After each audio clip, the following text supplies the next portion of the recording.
Living dunes.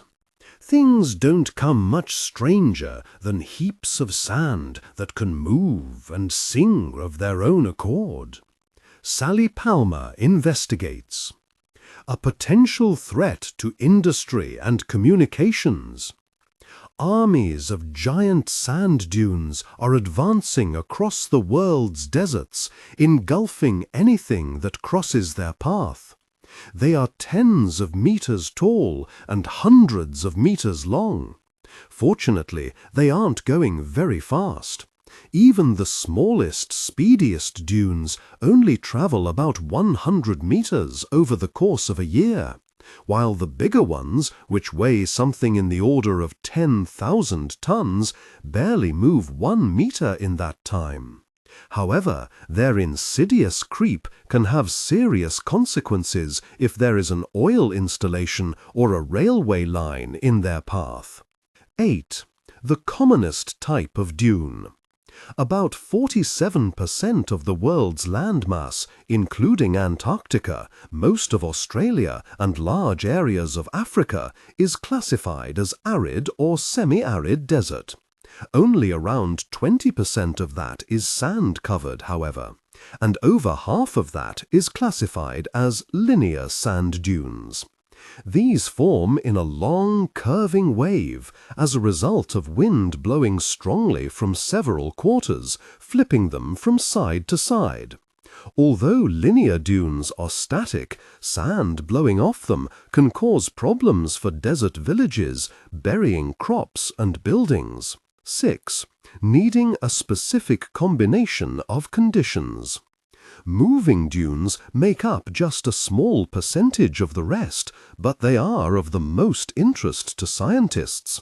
They are known as barchans, heavy crescent-shaped sand piles with a ridged crest and 2 elongated arms, one curving away to either side. Barchan dunes only tend to form where you have one-directional winds on the edge of sandy deserts near coastal areas, says Giles Wiggs, a geomorphologist at Oxford University, who has been studying the formation and movement of sand dunes for more than a decade. 7. A continuous cycle. But even with strong winds, how can entire barchans move while retaining their form? That question was first answered in the mid-20th century by British explorer Ralph Alger Bagnold, and his answer hinges on the fact that dunes aren't solid but granular. Bagnold figured out how barchan dunes are able to move grain by grain. Imagine a single grain of sand being blown up the back of a dune by the wind and deposited on the top. More grains follow the same pattern until the accumulated weight of piled-up sand finally pushes the top down the dune face.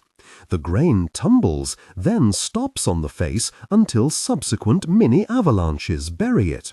Eventually, it reappears at the back of the dune, ready to repeat the process. As this happens to every grain of sand in the dune, the whole thing creeps in the direction of the prevailing wind. 5. Dunes coming together and reforming. The relationship between the wind and barchan dunes is complex.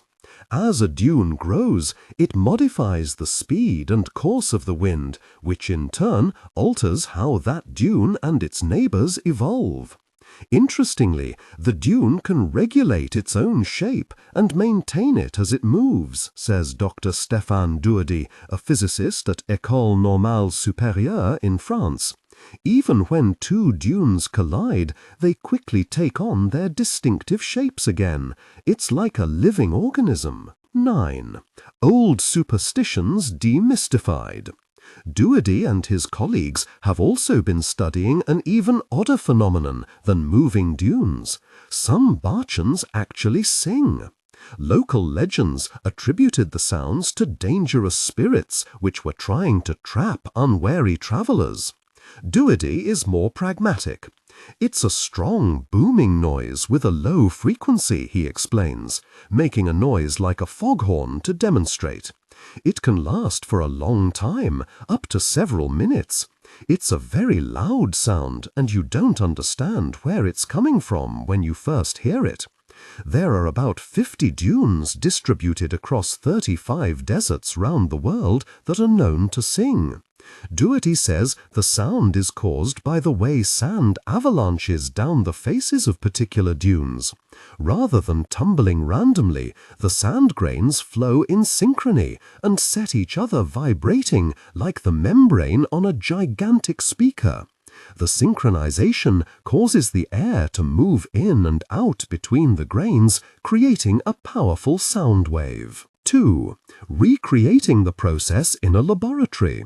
What really surprised the scientists, however, was that they were able to take samples of the singing sand back to France and replicate the sound at ENS, proving that it's the sand, not the dune shape, that causes the sound.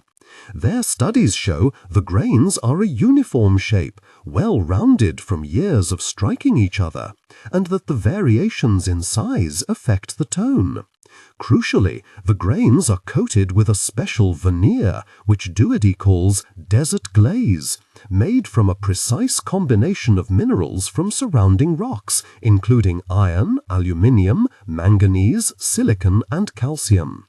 The team found that after a month or so, the veneer wore off and the grains lost their voice. We managed to reproduce the desert glaze, and then the grains started to sing again, says Doherty. We tried putting the coating onto different grains, but they weren't round enough and it didn't work. But some American colleagues made some artificial grains and managed to make them sing, after covering them in desert glaze. Doherty has now made recordings of dune song from all over the world, which are to be made into a CD.